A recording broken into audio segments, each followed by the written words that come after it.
In this video, I'm going to teach you the 5 signs that a marriage is almost certain to end in divorce. Hi everybody, this is Bruce Lambert from HowCommunicationWorks.com. This is a channel where I teach you about communication skills so you can improve your relationships, succeed at work, be more confident, and lead a more fulfilling and satisfying life. Of course, one of the keys to a fulfilling and satisfying life is a happy marriage or relationship. And it turns out, of course, that something like half of all marriages end in divorce. And it would really be useful if we could learn some skills that could help us stay married. I myself have been divorced, and I wouldn't wish it on my worst enemy. It's a miserable thing for yourself and your family and your children, and it should be avoided at all costs. But how do we avoid it? And is there any way of predicting whether the marriage that you're in is headed for divorce in enough time where you might be able to save it? As I talked about 2 videos ago, there's a psychologist and marital therapist named John Gottman, Gottman, who is able to predict with remarkable accuracy. After only 5 minutes of listening to a couple argue, he can predict with 90% accuracy whether they're going to get divorced. And in this video, I'm going to teach you what the 5 signs are that predict subsequent divorce. Interestingly, one of the things that doesn't predict divorce is the presence or absence of active listening. Now, you can look at some of my previous videos. I talk a lot about active listening, and active listening is especially important in individual therapy, where the idea of active listening was really born from the therapist Carl Rogers, and it can be important when comforting friends and family members, but it doesn't turn out to be critical to making marriages succeed. A lot of marriages succeed in spite of the absence of active listening. So what are these 5 factors that do predict divorce? I'm going to list them. Number 1, a harsh startup. Number 2, the 4 horsemen of the marital apocalypse. Number 3, flooding or feeling overwhelmed. Number 4, the physiological response to flooding. And number 5, failed repair attempts. It would take a long time to explain all of these in detail, and I'm probably going to make a completely separate video about the 4 horsemen of the apocalypse.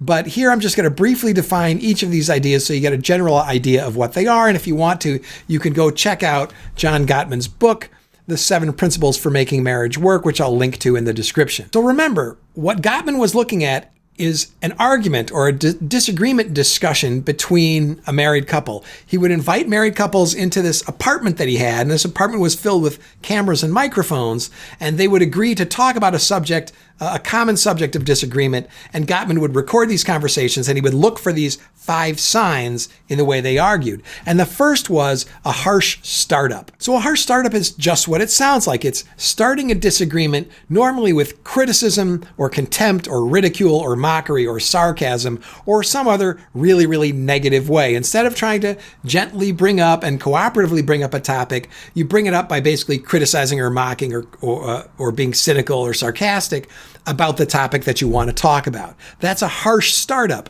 And what Gottman finds is that when a disagreement begins with a harsh startup, it has essentially no chance of leading to an amicable resolution, even if there are a lot of other attempts in the middle to try to make nice and fix things. So the first sign is a harsh startup, starting with sarcasm, ridicule, cynicism, criticism, mockery, etc. The second sign is actually a set of signs, what he calls the 4 horsemen of the marital apocalypse. And these are 4 particularly damaging communication behaviors that, if they're present, it's an extremely bad sign for a marriage. So the 4 horsemen are criticism, contempt, defensiveness, and stonewalling. And I'll just say a brief definition of each of them. So criticism is exactly what it sounds like. And Gottman distinguishes between a criticism and a complaint. Anytime you live with anyone for a long period of time at close quarters, there's going to be things that they do that annoy you, things that you need to criticize them or want to criticize them for. You don't like the way they chew their food, you don't like the way they leave their dishes around, you don't like the way they make the bed or fail to make the bed. There's something about the way they live that you don't like. And so there's a basis for complaining about them. I may have said criticizing before. I didn't mean that. There's a basis for complaining about them because, we drive each other crazy when we live at close quarters with one another. But Gottman distinguishes between criticism and a complaint. So a complaint is really a description of a behavior that bothers you that you want to change. So if it's that someone doesn't put their dishes away or doesn't put the dishes into the dishwasher or something, it might be something like, honey, I wish you would put your dishes into the dishwasher. Or it drives me crazy when you don't put your dishes into the dishwasher. Or would you please put your dishes in the dishwasher? Those are all complaints about someone who doesn't put their dishes in the dishwasher. A criticism is, you're so lazy when you don't put your dishes in the dishwasher. How hard is it to put your dishes in the dishwasher? Are you incapable of such a simple thing? So a criticism takes a complaint and then adds what Gottman says, like, what's wrong with you? He says you can turn any complaint into a criticism by adding, what's wrong with you? I wish you could put your dishes in the dishwasher after eating. What's wrong with you? So you turn a complaint about a specific behavior, which may just be a pet peeve for you, into something about that's wrong with their character. So instead of it being about their behavior, it becomes about them as a person and about the flaws in their character. And that turns a complaint into a criticism, and it's one of the 4 horsemen of the apocalypse. The second is contempt. And contempt is an attitude that you bring to a discussion, and it involves normally sarcasm or cynicism or ridicule or mockery. So if you're using any of those, you're being really, really sarcastic in an argument with your husband or wife, or you're really, really cynical, like they're never going to solve the problem, or you're mocking and teasing and ridiculing them, this is one of the 4 horsemen, and it predicts really bad outcomes for your marriage. The third of the 4 horsemen is defensiveness. And defensiveness is when you've been accused, your partner has made a criticism of you or a complaint about you, and you basically turn it around. I'm defensive when I get into arguments sometimes. In fact, if you look at the previous video where I had this difficult online conversation, I got a little defensive. And it's not a very effective behavior, because defensiveness is actually a little bit aggressive. Because as Gottman says, what you're really doing when you're getting defensive is you're saying, the problem isn't me, it's you. And you're trying to turn it around on them. So defensiveness is the third of the 4 horsemen of the apocalypse. And the fourth is stonewalling. What happens in an intense marital disagreement that's characterized by the harsh startup and criticism and contempt and so on, is that eventually you just get overwhelmed, or what Gottman says, you get flooded. I'll talk about flooding in a minute. And when you get flooded, you just kind of shut down. You just want it to stop. And so you stonewall. And this is particularly common in men. Gottman actually observes that stonewalling is much more common among men than it is among women. He says there are physiological reasons for this, that men are physiologically overwhelmed by this kind of argument more easily than women, that men are physiologically more reactive than women are, maybe for evolutionary reasons. But in any case, when you get overwhelmed and flooded, you just withdraw, and that's stonewall. You just basically clam up, stop talking, maybe go into another room or look at your phone or look at a book or play a video game. You just withdraw from the interaction. That's stonewalling, and it's the 4th horseman of the apocalypse. So it gets a little confusing, but the 4th horseman is the second sign that your marriage is in big trouble. The third sign is flooding, as I described before. So flooding describes this feeling of being overwhelmed, being shell-shocked by the negativity that's in the interaction, and just thinking, this is too much. And I think that you probably know what I'm talking about. If you're married, if you've been in a relationship, you know what it's like to feel flooded. It's a terrible feeling. It's a feeling of, I can't take this anymore. It's just too much. So flooding is a very, very bad sign. And then it's related to the 4th sign that your marriage is in trouble, which is the physiological response to flooding. And he calls it body language in the book. I think it's kind of a bad description, because what he really talks about in that section of the book is your heart rate.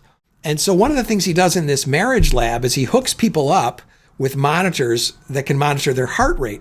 And he can see when people get flooded, they have this fight or flight reaction, which means there's a lot of, adrenaline released, and it's as if they're being, hunted by a bear, or that their life is in danger. So they get the fight or flight hormones, and their heart rate goes up dramatically. And he says that he's measured heart rates in marital arguments up to 165 beats per minute, which is about as fast as my heart beats when I'm at the absolute peak of physical exertion. And it's about double what a normal resting heart rate would be, even more than double a normal resting heart rate.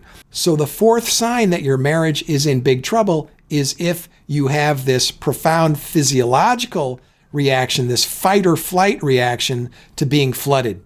And the 5th and final sign that allows John Gottman to predict the end of a marriage with 91% accuracy is what he calls failed repair attempts. And if you go up and watch my previous video that I just made, I think 2 videos ago, it was about repair attempts. A repair attempt is in the context of an argument. when things are going south, there are things that you can say. And in that previous video, I gave like 15 examples of things you could say that can turn things around. It's like metaphorically reaching out to your partner and reminding them that you love them, reminding them that you care about them, you like them, and you want to cooperate, and you want the marriage to work, and so on. So that's a repair attempt. When things are going south, you kind of offer an olive branch and the person accepts it. But the fifth sign that your marriage is not likely going to succeed is that these repair attempts continually fail. And that is, you or your partner offer these olive branches and the other partner refuses them. So repair attempts are offered but not accepted, or they fail for other reasons. So that's it. 5 signs that your marriage is in big trouble. A harsh startup, the 4 horsemen of the apocalypse, flooding, physiological response to flooding, and finally, failed repair attempts.